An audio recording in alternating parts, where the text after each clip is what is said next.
Pookode veterinary college വിദ്യാർത്ഥി സിദ്ധാർത്ഥിന്റെ മരണത്തിന് മുമ്പ് ഏറ്റുവാങ്ങിയ ക്രൂരമർദ്ദനം അക്കമിട്ട് നിരത്തുന്ന ആന്റി റാഗിംഗ് സ്ക്വാഡ് അന്വേഷണ റിപ്പോർട്ടറിന് ലഭിച്ചു. ഫെബ്രുവരി 16 രാത്രി മുതൽ പുലരും വരെ 18 പേർ ഹോസ്റ്റലിന്റെ നടുമുറ്റത്ത് അടിവസ്ത്രത്തിൽ നിർത്തി മർദ്ദിച്ചതടക്കമുള്ള എല്ലാ വിവരങ്ങളും റിപ്പോർട്ടിലുണ്ട്. മരണകാരണം കണ്ടെത്തണമെന്നും നടന്നത് പരസ്യ വിചാരണയും മൃഗീയ പീഡനവുമാണെന്നും റിപ്പോർട്ട് പറയുന്നുണ്ട്. റിപ്പോർട്ടർ SIT തലവൻ TV പ്രസാദ് തയ്യാറാക്കിയ റിപ്പോർട്ടുകൾ. ആന്റി റാഗിംഗ് സ്ക്വാഡിൻ്റെ ഹെൽപ്പ് ലൈനിലേക്ക് വന്ന പരാതികൾ, അതിൻ്റെ അടിസ്ഥാനത്തിലുണ്ടായ അന്വേഷണം, ആ അന്വേഷണത്തിലാണ് നിരവധി വിദ്യാർത്ഥികളുടെ മൊഴി രേഖപ്പെടുത്തിയത്. ആകെ 97 പേരുടെ മൊഴിയാണ് അവർ രേഖപ്പെടുത്തിയത്. അതിൽ 22 പേർ മാത്രമാണ് സിദ്ധാർത്ഥിനെ മർദ്ദിക്കുന്നത് കണ്ടു എന്ന് മൊഴി നൽകാൻ തയ്യാറായതും. അതിൻ്റെ വിശദാംശങ്ങളിലേക്കാണ് നമ്മൾ വരുന്നതും. ഫെബ്രുവരി മാസം 15-ാം തീയതി, അതായത് മരിക്കുന്നതിൻ്റെ തൊട്ട് മുമ്പ്, സിദ്ധാർത്ഥ് വീട്ടിലേക്ക് വരുന്നതിന് വേണ്ടി അമ്മയെ വിളിച്ചു പറഞ്ഞു, ഞാനിവിടുന്ന് ട്രെയിൻ കയറാൻ വേണ്ടി പോവുകയാണ്. അങ്ങനെ കോഴിക്കോട് റെയിൽവേ സ്റ്റേഷനിലേക്ക് പോയത് സൗദ് റിസാൽ, മുഹമ്മദ് ഡാനിഷ്, ആദിത്യൻ എന്നിവരുടെ കൂടെയായിരുന്നു. ഇവരും പിന്നീട് മർദ്ദനത്തിന് നേതൃത്വം നൽകി എന്ന കാര്യം നമ്മൾ കാണുന്നുണ്ട്.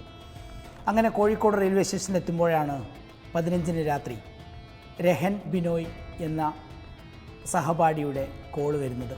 അടിയന്തരമായി തിരിച്ച് കോളേജിലേക്ക് വരണം, ഒരു പ്രശ്നം സംസാരിച്ച് തീർക്കാനുണ്ട്.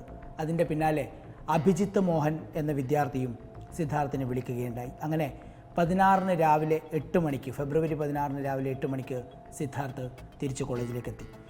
16-ന് പകൽ ഒന്നും സംഭവിച്ചില്ല. 16-ന് രാത്രി ആയതോടുകൂടി ഒരു സംഘം വന്ന് കോളേജിൻ്റെ തൊട്ടടുത്തുള്ള മലയുടെ മുകളിൽ നമ്മൾ തെളിവെടുപ്പിലൊക്കെ കണ്ട ആ വാട്ടർ ടാങ്കിനടുത്തേക്ക് സിദ്ധാർത്ഥിനെ കൊണ്ടുപോവുകയാണ്. അവിടെ വെച്ച് ക്രൂരമായി മർദ്ദിക്കുകയാണ്.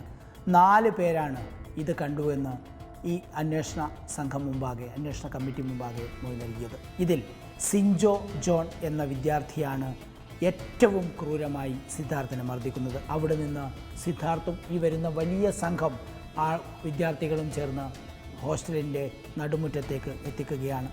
നടുമുറ്റത്ത് എത്തിച്ചതിന് ശേഷം അവിടെയും അടിവസ്ത്രത്തിലാണ് നിർത്തിച്ചത്. കൂട്ടം ചേർന്നുള്ള പരസ്യ വിചാരണയുണ്ടായത് അവിടെ വെച്ചാണ്. പെൺകുട്ടിയോട് താൻ അപമര്യാദയായി പെരുമാറിയെന്ന് നിർബന്ധിച്ച് സിദ്ധാർത്ഥിനെ കൊണ്ട് പറയിപ്പിച്ചു. തീർന്നില്ല, ക്ഷമാപണം നടത്തുന്നു എന്നും പറയിപ്പിച്ചു. പിന്നാലെയാണ് മർദ്ദനം രൂക്ഷമായത്. തല്ലുകയും ചവിട്ടുകയും ചെയ്തു. ബെൽറ്റും ചാർജറിൻ്റെ കേബിളും ഉപയോഗിച്ച് അടിച്ചു. ഇത് കണ്ടെന്ന് 58, 63 സാക്ഷികളാണ് മൊഴി നൽകിയത്. വേറെയും സാക്ഷിമൊഴികൾ മർദ്ദിക്കുന്നതായി പറഞ്ഞിട്ടുണ്ട്. കാശിനാഥനാണ് പലതവണ ബെൽറ്റ് കൊണ്ടടിച്ചത്. ഇങ്ങനെ അടിക്കുന്നത് 15 പേർ കണ്ടു എന്ന് മൊഴി നൽകിയിട്ടുണ്ട്. സിൻജോ ജോൺസൺ മർദ്ദിച്ചത് അതിക്രൂരമായാണ്. കാലുകൊണ്ട് നെഞ്ചിലും പുറത്തും പലതവണ ചവിട്ടി. കാലിൻ്റെ വിരൽ ഉപയോഗിച്ച് നെഞ്ചിൽ ഞെരിച്ചു. നേരത്തെ മർദ്ദിച്ചവരെല്ലാം നടുത്തളത്തിൽ വെച്ച് വീണ്ടും മർദ്ദിക്കുകയായിരുന്നു. കുനിച്ചു നിർത്തി പലതവണയടിച്ചു. ആകാശ് തലക്കടിച്ചു. സാങ്കല്പിക കസേരയിൽ പലതവണ ഇരുത്തി മർദ്ദിച്ചു. ഇരിക്കാനാകാതെ പലതവണ സിദ്ധാർത്ഥ് നിലത്തു വീണുവെന്നും സാക്ഷിമൊഴിയുണ്ട്. 18 രാവിലെ കഴിഞ്ഞതോടെ പിന്നെ ആരും സിദ്ധാർത്ഥിനെ കണ്ടില്ല. സുശാന്ത് കുമാർ ബാത്റൂം തള്ളി തുറന്നു നോക്കി. സിദ്ധാർത്ഥ് തൂങ്ങിയ നിലയിലായിരുന്നു. മർദ്ദിച്ചവരിൽ പലരും ഈ ബാത്റൂമിൻ്റെ പരിസരത്ത് ഉണ്ടായിരുന്നതായും സാക്ഷിമൊഴികളുണ്ട്.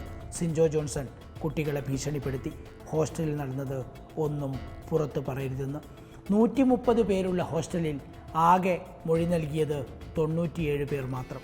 അതിൽ തന്നെ 22 പേർ മാത്രമാണ് മർദ്ദിച്ചത് കണ്ടു എന്ന് പറഞ്ഞത്. പരസ്യമായി വിചാരണ നടത്തി മൃഗീയമായി പീഡിപ്പിച്ചതാണ് സിദ്ധാർത്ഥിൻ്റെ മരണത്തിലേക്ക് നയിച്ചതെന്ന് ആൻറ്റി റാഗിംഗ് സ്ക്വാഡിൻ്റെ റിപ്പോർട്ടിൽ പറഞ്ഞു വെക്കുകയാണ്.